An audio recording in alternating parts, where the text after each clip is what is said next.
Welcome to Testable Faith. I'm Ken Samples. I'm joined today by visiting scholar Tassos Lycurgo. Tassos, it's quite an honor to have you visiting with us here at RTB. I'm really glad to have you with me on this program. Thank you, Ken. It's a privilege for me to be here. Well, you have an extensive academic background in Brazil. You have served as a professor. You've served as an attorney, a lawyer. I want to talk to you about a subject that I think is very, very important as it relates to a secular critique of our society, and that has to do with the challenge of language. Often here in America, we have, there are certain terms that are offensive. They're not inclusive enough. Tell us a little bit about how language is being used in kind of a Marxist kind of context and what the result of that is. Yeah, this is a very important question. And one of the most important discoveries of the 20th century was that language shapes our thinking, shapes our thought. You cannot think outside your linguistic ability. So if you want to control one's thought, you can do it controlling one's language. This is why we see everywhere efforts to control the language. Sometimes you don't feel comfortable in using the words you would like to use.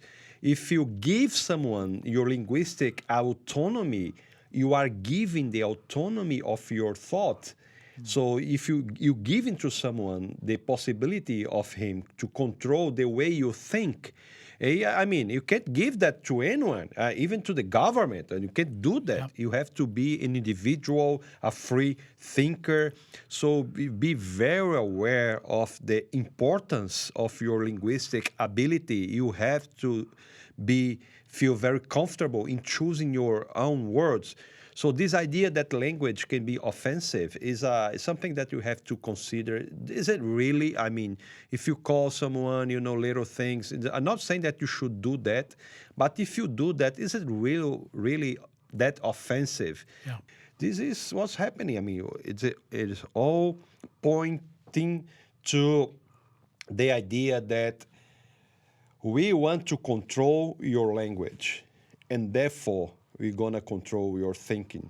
Even the reforms in the language. Right. Over there in Brazil, they change the language of it all the time. Language changes, but it changes naturally. There is no situation in the history of humankind before this generation. They try to do that, but there's no real situation as there is nowadays where the government is officially making changes in the language just to control the way you speak. You have to use like neutral language. You have to use this. This is not acceptable. This word can be used now, but tomorrow it is offensive. And then it comes back to be used. In Brazil, it's like that. There are some words, we used to use them. Then they say that it is offensive. And now we use the same word that they say that is offensive, now is acceptable and back. They are messing up with our linguistic ability, and therefore we can't think properly. So as we think about education, obviously when you want to control people, you want to control how they are educated. So instead of encouraging people to think for themselves, you don't tell them, but you encourage them to discover. There is a way of manipulation. I mean, this in large measure is an element of propaganda.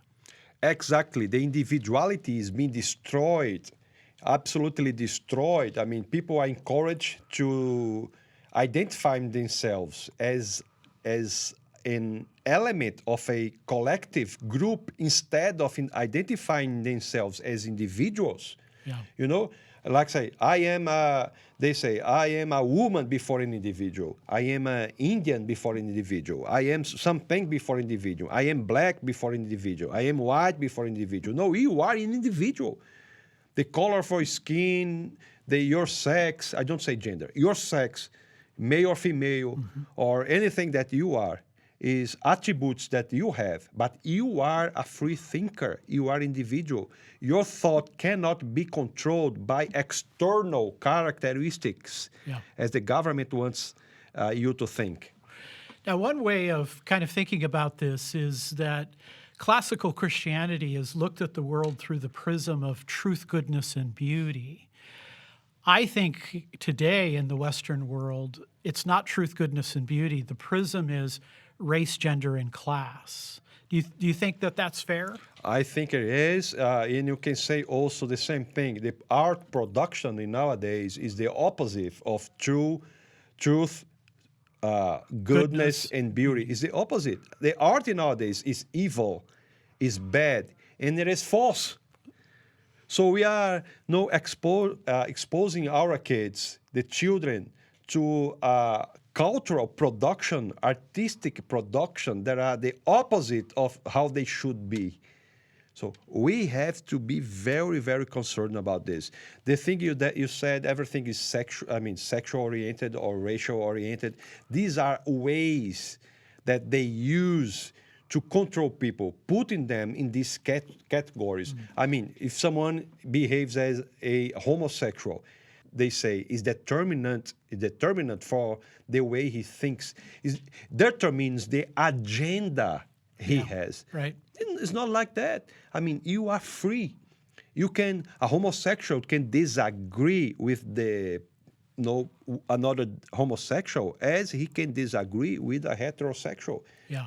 But they try to make people think that you are a collective group instead of being an individual. Again, the idea then is that instead of individuality, instead of growing in your thought, in your reflection, I mean, I like to think of a student, they develop their own independent viewpoints about the nature of reality. That's what we call education.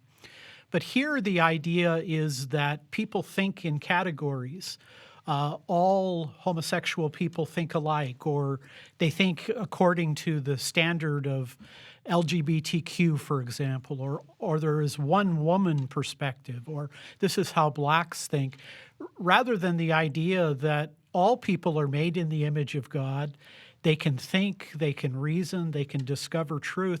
And I think it's very powerful. We talk about truth, goodness, and beauty, but now we have falseness, badness, and ugliness. Exactly. You're 100% right. And I would add to that, in order you to increase, I mean, if you really be a thinker, you have to be exposed to different worldviews. And Yes. the other thing that communism is doing is that they try to do the same thing. I mean, communism just accept one worldview in schools, universities. In Brazil, the majority of universities, almost 100% of them are communist. The only diversity that communism accepts is if it is the same thing. Yeah. They accept the diversity as long as it is the same thing. I mean, it makes people unintelligent. Students have to be exposed to different worldviews. Yes. It's the opposition of the worldviews, different worldviews, where he can choose which one is true. I mean, I go this way, that way, because I see evidence for this, evidence for that, because I rationalize what I'm seeing. This is how people grow intellectually. And nowadays, what we see, professors at the university have to teach the same thing, have to use the same language, even in school. If a professor is a free thinker, I mean, if he says that it doesn't matter if you are black, white, whatever, mixed, whatever, you're one. Just as in Galatians 3:28, you are one. Doesn't mean if you're a Jew or Gentile, man or woman, if you're a free or slave, they said that in Galatians, right? It doesn't mean what you are. You are individual.